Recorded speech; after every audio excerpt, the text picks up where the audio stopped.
baca Al-Fatihah. Jadi itu doa yang Itu saya selalu sampai Yasin sampai baca kursi juga ya.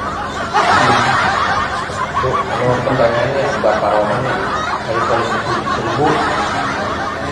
Itu kemarin ribut dibicarakan tuh masalah Topan punya saksi yang krusial.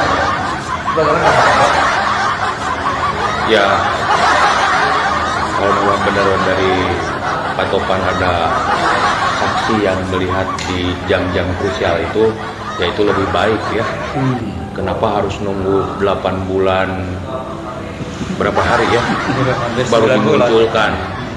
Ya kalau memang dari Oktober Pak Topan sudah mendampingi kliennya, kemudian dia sudah mengetahui, segera dong sampaikan ke pihak kepolisian Polda ya, bahwa ini ada saksi yang melihat, mendengar, menyaksikan di jam-jam krusial. Jangan ngomong saja di media, cuma gitu kan. Bawa saja saksinya, datang ke Polda, sampaikan ke penyidik Polda, ambil keterangannya, apa hasil dari keterangan itu. Ini terakhir Pak, itu bagaimana kalau seandainya Lebaran masih bisa belum ditetapkan kalau Mas sebagai pihak pengacara Bapak? Jadi Pak Kades, saya salah ketika mendengar berita itu. Harusnya saya mengkonfirmasi awal tahun kapan dan bulan puasa kapan.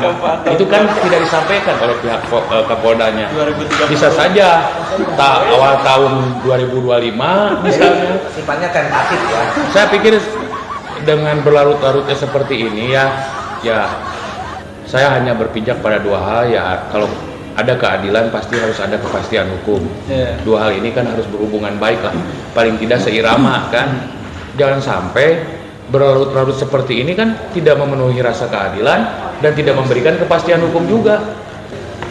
Saya tidak memberikan batas waktu kapan-kapannya ya, karena memang dari awal juga kan seminggu kejadian pun Ibu Kapolres sudah berbicara titik terang, sampai akhir 9 bulan tidak ada kan. Saya tidak berbicara waktu, Pemda. Saya hanya ingin sampaikan segera lah ya kan. Apa hasil penyidikan selama ini sampaikan ke masyarakat supaya tidak menjadi tanda tanya. Jangan hasil penyidikannya mereka pegang untuk kepentingan penyidikan, hanya terus saja diberikan janji ini akan diumumkan sketsa, kemudian awal tahun sebelum puasa, sekarang sudah Lebaran. Jadi tolonglah. Ini terakhir Pak Rahman, ini kan saya dengar Busumi Hasri ini agak kecewa juga setelah apa yang dia lakukan terkait penelitian ilmiah beliau dari hasil otopsi dan DNA.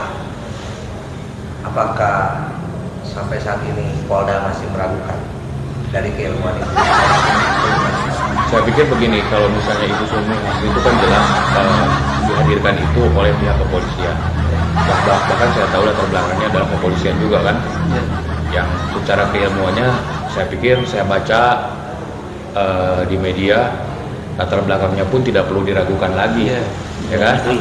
Polisi sendiri yang membawa, kenapa mesti diragukan? Kan kalau logika saya tidak masuk akal juga. Berbeda kalau saya menghadirkan misalnya, atau pihak Pak Yosef dan Yoris menghadirkan saksi ahli, itu boleh diragukan. Tetapi apapun hasilnya, apapun hasil penelitian itu harusnya kan dijadikan pijakan oleh pihak Polda saat ini. Polda yang menghadirkan tetapi diabaikan kan, saya tidak paham. Jadi sementara kan untuk pembuktian sendiri kan ada keterangan saksi dan keterangan ahli. Kemudian baru saksi-saksi yang lainnya. Di dalam KUHP kan dijelaskan keterangan ahli itu kan penting sekali. Kenapa tidak dijadikan pijakan? Apapun yang ditemukan oleh Ibu Hasri pada saat ini harusnya bisa dijadikan pijakan oleh pihak Polda saat ini. Gitu. Ya, terima kasih. Itu aja.